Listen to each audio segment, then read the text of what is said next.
Kita akan merenungkan firman Tuhan sebagai perenungan hari ini, dan mari kita berdoa. Bapa, Tuhan Yesus dan Roh Kudus, hari ini anak-anak-Mu akan mendengarkan firman-Mu. Siapkan hati pikiran roh mereka dengan Roh Kudus-Mu. Siapkan hati mereka untuk bisa menangkap dan mengerti firman Tuhan. Bersabdalah ya Bapa, di dalam nama Tuhan Yesus kami berdoa. Haleluya, amin. Pembacaan firman Tuhan hari ini diambil dari Yohanes pasal yang ke-21 ayat 1-6 yang demikian firman Tuhan. Kemudian Yesus menampakkan diri lagi kepada murid-muridnya di pantai Danau Tiberias, dan dia menampakkan diri sebagai berikut. Di pantai itu berkumpul Simon Petrus, Thomas yang disebut Didimus, Nathanael dari Kana yang di Galilea, anak-anak Zebedeus, dan 2 orang muridnya yang lain. Kata Simon Petrus kepada mereka, "Aku pergi menangkap ikan." Kata mereka kepadanya, "Kami pergi juga dengan engkau." Mereka berangkat lalu naik ke perahu, tetapi malam itu mereka tidak menangkap apa-apa. Ketika hari mulai siang, Yesus berdiri di pantai, akan tetapi murid-murid itu tidak tahu bahwa itu adalah Yesus. Kata Yesus kepada mereka, "Hai anak-anak, adakah kamu mempunyai lauk pauk?" Jawab mereka, "Tidak ada." Maka kata Yesus kepada mereka, "Tebarkanlah jalamu di sebelah kanan perahu, maka kamu akan memperoleh." Lalu mereka menebarkannya, dan mereka tidak dapat menariknya lagi karena banyaknya ikan. Demikian firman Tuhan. Jadi saudara-saudara yang dikasihi Tuhan Yesus Kristus, murid-murid Yesus dimulai daripada Petrus di situ mau berangkat menangkap ikan. Kemudian murid-murid yang lain juga mengikutinya. Nah, karena mereka memang adalah nelayan. Dan saudara-saudara, tetapi mereka mulai menjala, menebar jala terus-menerus dari malam sampai pagi. Dan mereka tidak dapat apa-apa. Nah, saudara-saudara, seolah-olah Tuhan tidak bersama mereka. Seolah-olah Tuhan tidak mengerti. Tetapi pada suatu kenyataannya, Yesus sangat memahami kondisi mereka. Yesus sangat memahami bahwa mereka itu membutuhkan ikan. Yesus memahami mereka sudah letih untuk menjala. Dan akhirnya Yesus menjumpai mereka di tepi danau Tiberias. Dan Yesus berkata, "Hai anak-anak, adakah engkau mempunyai lauk pauk?" Mereka katakan, "Tidak ada."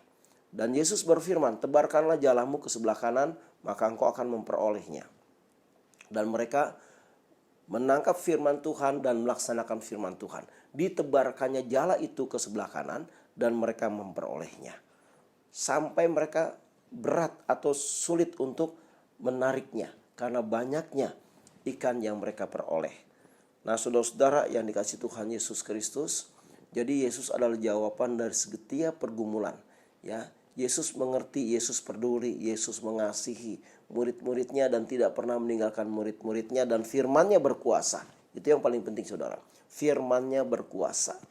Oleh karena itu jangan pernah ragu-ragu dengan Tuhan Yesus di dalam menghadapi segala situasi. Dan hal ini juga terjadi ketika murid-murid harus menjamu makan 5.000 orang lebih, saudara-saudara.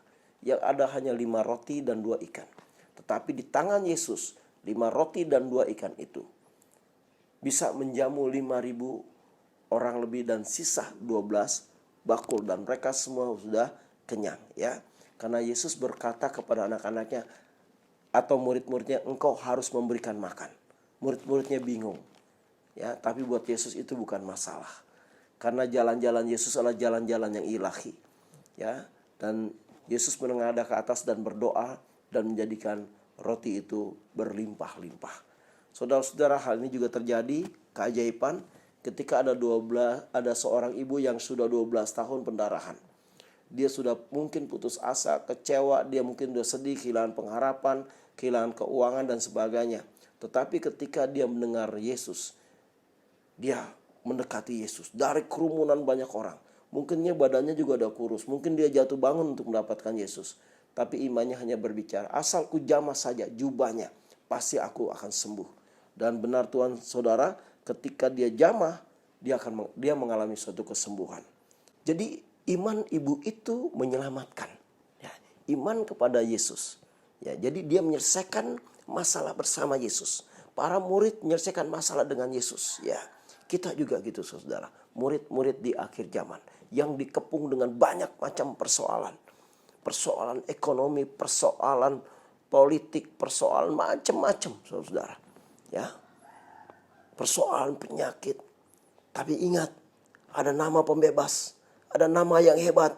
Namanya siapa saudara? Yesus. Tuhan saudara, Tuhan saya.